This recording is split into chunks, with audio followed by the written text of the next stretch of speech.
Hey guys, what's up? Welcome back to Dragon Ball Nation. Now today I'm giving you guys another Dragon Ball Super review, this time for episode 57, and the title is Advent of the Immortal God Zamasu.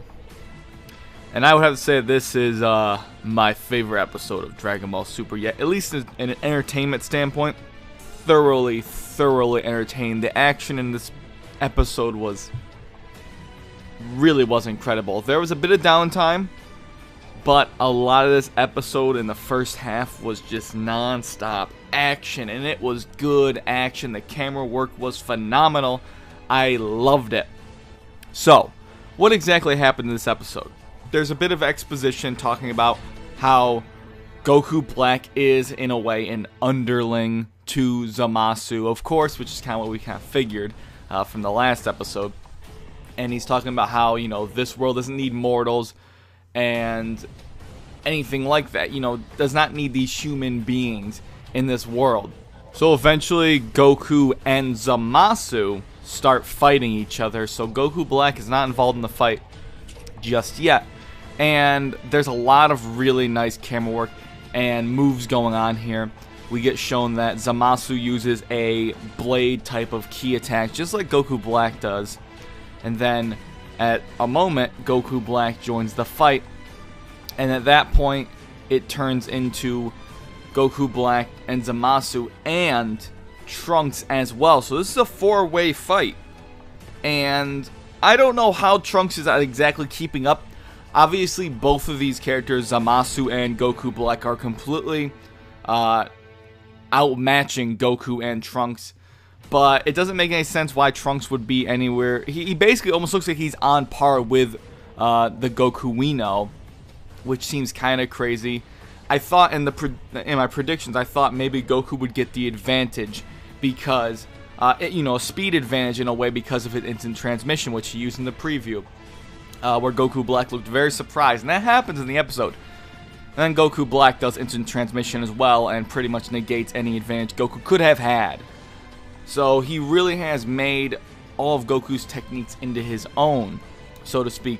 But as soon as Trunks gets into this fight, this turns into almost, combined with the last episode in this episode, this turns into one of my favorite fights in the entire series. And I know that might sound crazy to some people that they're going to look at it very critically. And I do look at things critically, but to me this is kind of one of the things that this whole entire fight integrated into the last episode as well, of course, with the whole Super Saiyan Rose transformation. It kind of encompasses what a big thing about what makes Dragon Ball Z, not Dragon Ball, but Dragon Ball Z so popular. Power-ups, big crazy power-ups, and intense, well-made action. And the fact that we get a four-way fight here, with Trunks using his sword, which isn't breaking or anything when he's swinging at people. It's a really good fight, and I'm telling you, the camera work here, if you guys saw the episode, these camera pans and motions are really well done. Some of the animation's a little off. It's nothing insulting to me. It could have been a little better in some points, but it's nothing that's insulting, and I'm going to take any, you know, real credit off of. But this fight was phenomenal, but halfway through the episode, we get the little commercial break, and I'm like, this is going to be one of the greatest episodes of Dragon Ball history, and it is, in my opinion. Where would it fall? I have no idea, but after that, we get really no more action, and it's mostly discussions and exposition and real story progression, which does feel a bit odd and at odds with the whole first half of the episode and all the action. I would have liked to see the whole episode take on this action approach, and then leave off with a little bit of explanation as to what maybe is going on or what's going to happen. I think that would have been better, but at the same time, it's still very well done what we get here. And there's a moment where Trunks and Goku are basically like back to back. Goku facing each of their opponents separately, and it's just a nice little standoff. And I really like that that scene was in there. It's really cool. It eventually amounts to Zamasu and Goku Black shooting blasts at Goku and Trunks and them dodging it. But at the same time, that leads to again, more great action. In this scene, if you saw the episode, you know what I'm talking about. This is the scene where Goku does use his transmission I mentioned earlier. I'm talking a little out of order, I know. But this whole scene with the camera panning downward at full speed, following these two characters, it was a little almost like some of the camera work that was done in something like the Budokai 3 intro. If you've seen that, it reminded me a little bit when Goku and Frieza fought in the Budokai 3 intro. I got that kind of vibe with the camera work. It was a little weird. There's like close-ups, and then it pans out, pans forward. It's kind of crazy. Just watch it if you haven't seen it. It's very hard to explain. But Trunks tries to stab Zamasu, and it leads to nothing because he has, as he claims, an immortal body. And I think in the next few episodes, we're really going to get to learn what that's all about and how exactly he got that. But Trunks' sword work in this episode it really is so fun to watch. And I'm going to be saying that a lot. I'll be talking about the same stuff a lot. But that was really what really stood out to me and made this episode so entertaining. So the fight kind of closes off, if you saw the episode, obviously, with this whole combined attack from Zamasu and Goku Black as well. Unclear of what the attack really is. But Vegeta deflects the blast with his last bit of power. He goes Super Saiyan Blue off screen, obviously. If you saw the episode, he was off screen, and it pans to him. He's Super Saiyan Blue after unleashing a blast, and then he passes out, which gives Goku and Trunks enough time to be dragged away by Yajirobe, actually. And later on, Vegeta is also picked up by Mai and her whole squad because they sent out like a little smoke screen. And I can't believe I'm forgetting this, guys. It is a little thing, so sometimes this thing slipped my mind. Little thing, but amazing, is that Trunks used the Final Flash on Zamasu. That was amazing to see. I'm guessing he probably picked it up from his father, obviously, or picked it up just by watching him do it. I'm not sure if he was directly taught the attack or not, really. So Mai basically sends out a capsule that has a time machine, puts the three of them, Goku, Vegeta, and Trunks, in the time machine, and sends them away and promises to stay alive while they are gone. So they are going back to the present time again. And what's going to happen then, I'm not sure. They'll probably go and approach Zamasu in some way, I'm sure. Trunks does not want to leave Mai behind. He's screaming. And the music that was used here, and as well when Zamasu and Goku Black were powering up their attack to try to finish off Goku and Trunks, the music is phenomenal. It's been phenomenal in this whole arc. I love the Goku Black theme, the one that goes like, it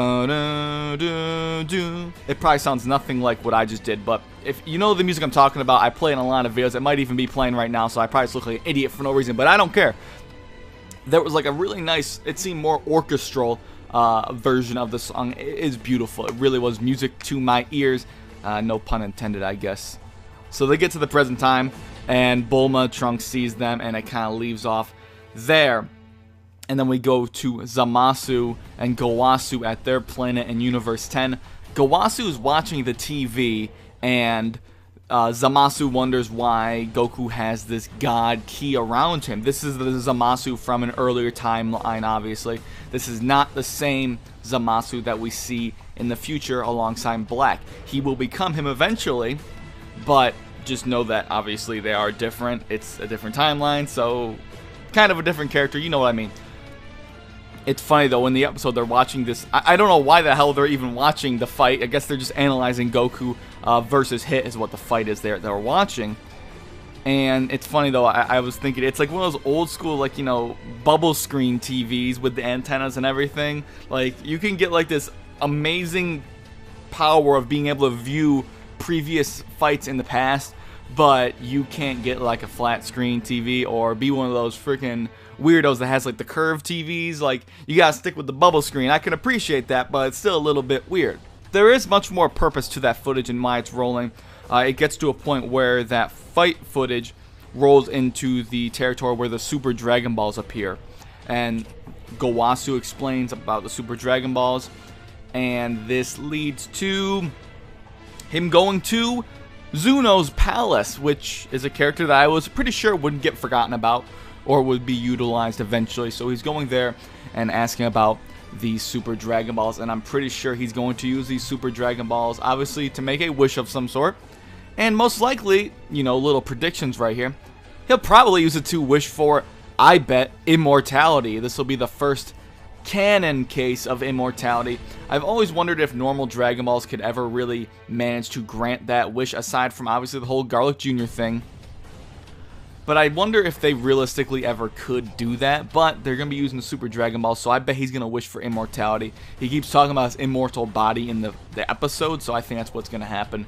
Or it's used to the creation of Goku Black. I don't really know. So we'll have to see on that. But that's just about it for the episode. I feel like I can't really do it justice just by talking about it. If you haven't watched it, go watch it. I probably missed a few things, and if I did, I apologize. But I did enjoy the episode, and I think that even though it did slow down at points, I think that most of the time, when it slowed down, it had a purpose. It had meaningful things to say and stuff to progress the story. So this was one of my favorite episodes in the entire Dragon Ball franchise. Is it top 10? Maybe not. But obviously, given so many episodes in the entire spectrum of things, even being in the top 30 is a big deal. So that's my review, guys. If you enjoyed it, let me know down below. Give me your thoughts on the episode. What do you think Zamasu is going to wish for with the Super Dragon Balls, assuming he is obviously going to use them? Do you think... I hope he doesn't kill Zeno. Or Zuno, my mistake. You know, they got such similar names. I struggled to even remember what the guy's name was. Do you think he's going to kill Zuno, the all-knowing being? We'll have to see about that. So give me your thoughts on the episode. Is this one of your favorite in the franchise? Is this your favorite episode of Dragon Ball Super? Let me know. Thanks for watching, and I'll be doing predictions tomorrow on episode 58. We have a little bit of information that's not shown in the preview. So thanks for watching, and I'll catch you later.